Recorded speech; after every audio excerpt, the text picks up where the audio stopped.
ಕನಸು ಯೂಟ್ಯೂಬ್ ಚಾನಲ್ಗೆ ಸ್ವಾಗತ ಫ್ರೆಂಡ್ಸ್. ಬನ್ನಿ ಇವತ್ತು ಸ್ಪೆಷಲ್ ಆ್ಯಂಡ್ ಸ್ಪೈಸಿ ಡಿಫ್ರೆಂಟ್ ಮೊಸರು ಬಜ್ಜಿ ಮಾಡೋದು ಹೇಗೆ ಅಂತ ನೋಡಿ. ಒಂದು ಬಾಂಡಲಿಗೆ 2 ಸ್ಪೂನ್ ಆಯಿಲ್ ಹಾಕ್ಕೊಳ್ಳಿ. ನಾನು ಸನ್ಫ್ಯೂರ್ ಆಯಿಲ್ ಯೂಸ್ ಮಾಡ್ತಾಯಿದ್ದೀನಿ, ಅದಕ್ಕೋಸ್ಕರ ಅದನ್ನೇ ಹಾಕೋತಾ ಇದ್ದೀನಿ. 1 ಸ್ಪೂನು ಕಡಲೆಬೇಳೆನ ಹಾಕ್ಕೊಂಡು ಫ್ರೈ ಮಾಡ್ಕೊತಾಯಿದ್ದೀನಿ. ನೀವು ಯಾವುದು ಯೂಸ್ ಮಾಡ್ತಿದ್ರು ಅದೇ ಆಯಿಲ್ ಹಾಕ್ಕೊಳ್ಳಿ. ನಾನು ಯೂಸ್ ಮಾಡ್ತಾಯಿದ್ದೀನಿ ಅಂತ ಹೇಳಿಬಿಟ್ಟು ಅದೇ ಆಯಿಲ್ ಯೂಸ್ ಮಾಡಿಬಿಡಿ. ಕಡಲೆಬೇಳೆನ ಸ್ವಲ್ಪ ಫ್ರೈ ಮಾಡಿ ಬ್ರೌನಿಷ್ ಆಗೋವರೆಗೂ ಹುರಿಬೇಕು. ಕಡಲೆಬೇಳೆ ಹಾಕೋದ್ರಿಂದ ಡಿಫ್ರೆಂಟ್ ಟೇಸ್ಟ್ ಬರುತ್ತೆ ಮೊಸರು ಬಜ್ಜಿಗೆ, ಅದಕ್ಕೋಸ್ಕರ ಹಾಕೋತಾ ಇದ್ದೀನಿ. 1 ಸ್ಪೂನು ಜೀರಿಗೆ ಹಾಕ್ಕೊಂಡು 3 ಬೆಳ್ಳುಳ್ಳಿ, ಜಜ್ಜಿಕೊಂಡಿರೋ ಬೆಳ್ಳುಳ್ಳಿನ ಆ್ಯಡ್ ಮಾಡಿಕೊಂಡು ಫ್ರೈ ಮಾಡ್ಕೋತಾ ಇದ್ದೀನಿ. ಈ ಥರ ಫ್ರೈ ಮಾಡ್ಕೋತಾ ಇರಿ, ಮೀಡಿಯಮ್ ಫ್ಲೇಮಲ್ಲಿಟ್ಟು. ನಂತರ 3 ಒಣಮೆಣ್ಸಿನ್ಕಾಯಿನ ಮಧ್ಯದಲ್ಲಿ ಕಟ್ ಮಾಡಿ ಹಾಕೋತಾ ಇದ್ದೀನಿ. ನಂತರ 7ರಿಂದ 8 ಕರಿಬೇವನ್ನ, ನಂತರ 1 ಸಣ್ಣ ಗೆಡ್ಡೆ ಈರುಳ್ಳಿನ ಉದ್ದುದ್ದಾಗಿ ಸಣ್ಣದಾಗಿ ಕಟ್ ಮಾಡಿ ಹಾಕೋತಾ ಇದ್ದೀನಿ. ಈ ಥರ ಫ್ರೈ ಮಾಡ್ಕೋತಾ ಇದ್ದೀನಿ. ನೀವು ಫ್ರೈ ಮಾಡ್ಕೊಳ್ಳಿ, ನೀಟಾಗೆ ಫ್ರೈ ಮಾಡ್ಕೋಬೇಕು. ಜಾಸ್ತಿ ಉರಿಲಿ ಫ್ರೈ ಮಾಡಿಬಿಡಿ, ಕಮ್ಮಿ ಉರಿಲಿ ಫ್ರೈ ಮಾಡಿ. ಏಕೆಂದರೆ ಜಾಸ್ತಿ ಉರಿಲಿಟ್ಟರೆ ಬೇಗ ಸೀದೋಗ್ಬಿಡುತ್ತೆ, ಕಡಲೆಬೇಳೆ ಎಲ್ಲ ಸೀದೋಗ್ಬಿಡುತ್ತೆ. ಅದಕ್ಕೋಸ್ಕರ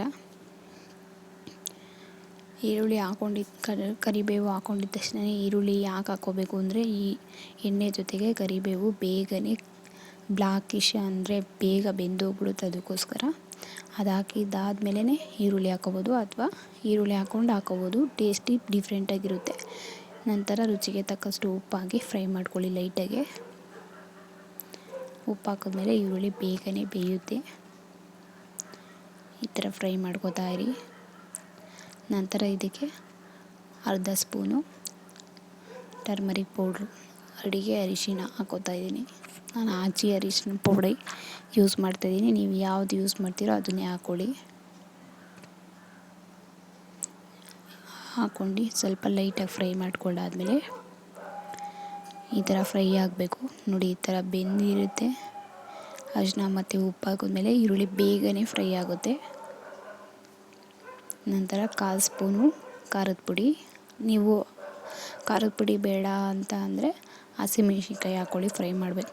ನಾವು ಕೆಂಪು ಮೆಣಸಿನ್ಕಾಯಿ ಹಾಕ್ಕೊಂಡ್ವಲ್ಲ ಆವಾಗೇ ಹಾಕ್ಕೊಳ್ಳಿ. ಹಸಿಮೆಣ್ಸಿನ್ಕಾಯಿನ ಹಾಕ್ಕೊಂಡು ಫ್ರೈ ಮಾಡ್ಕೊಳ್ಳಿ. ನಂತರ ನಾನು 1/2 ಗ್ಲಾಸಷ್ಟು ನೀರು ಹಾಕ್ಕೋತಾ ಇದ್ದೀನಿ, ಏಕೆಂದರೆ ಅದು ಸ್ವಲ್ಪ ಆರಬೇಕು.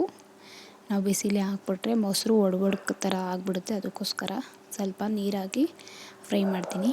ನಂತರ ಅದಕ್ಕೇ ಸಣ್ಣದಾಗೆ ಕಟ್ ಮಾಡ್ಕೊಂಡಿರೋ ಕೊತ್ತಂಬರಿ ಸೊಪ್ಪು ಹಾಕಿ ಲೈಟಾಗಿ ಒಂದು ಫ್ರೈ ಕೊಡ್ತೀನಿ. ಯಾಕೆಂದರೆ ಇವಾಗ ಯಾಕೆ ಹಾಕ್ತಾಯಿದ್ದೀನಿ ಅಂದರೆ ಅದು ಡಿಫ್ರೆಂಟ್ ಟೇಸ್ಟ್ ಕೊಡುತ್ತೆ.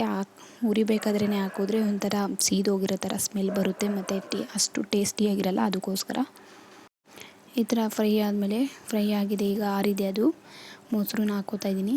ಮೊಸರು ಹಾಕ್ಕೊಂಡಾದ್ಮೇಲೆ ಮೊಸರನ್ನ ನೀವು ಪ್ಯಾಕೆಟ್ ಯೂಸ್ ಮಾಡೋದಿದ್ದರೆ ಪ್ಯಾಕೆಟ್ನೇ ಡೈರೆಕ್ಟ್ ಹಾಕ್ಕೋಬೇಡಿ.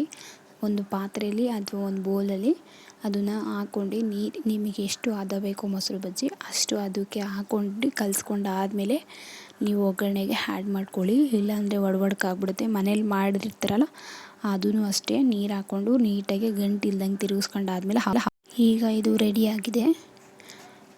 ನೀವು ಮನೆಯಲ್ಲಿ ಟ್ರೈ ಮಾಡಿ ಹೇಗೆ ಬಂತು ಅಂತ ಕಮೆಂಟ್ ಮೂಲಕ ತಿಳಿಸಿ. ನನ್ನ ಚಾನಲ್ನ ವಾಚ್ ಮಾಡೋರು ಪ್ರತಿಯೊಬ್ಬರೂ ಲೈಕ್ ಮಾಡಿ, ಶೇರ್ ಮಾಡಿ, ಸಬ್ಸ್ಕ್ರೈಬ್ ಮಾಡ್ಕೊಳ್ಳಿ. ಪಕ್ಕದಲ್ಲಿರೋ ಬೆಲ್ ಐಕನ್ನ ಕ್ಲಿಕ್ ಮಾಡೋದು ಮರಿಲೇಬೇಡಿ. Thank you for watching.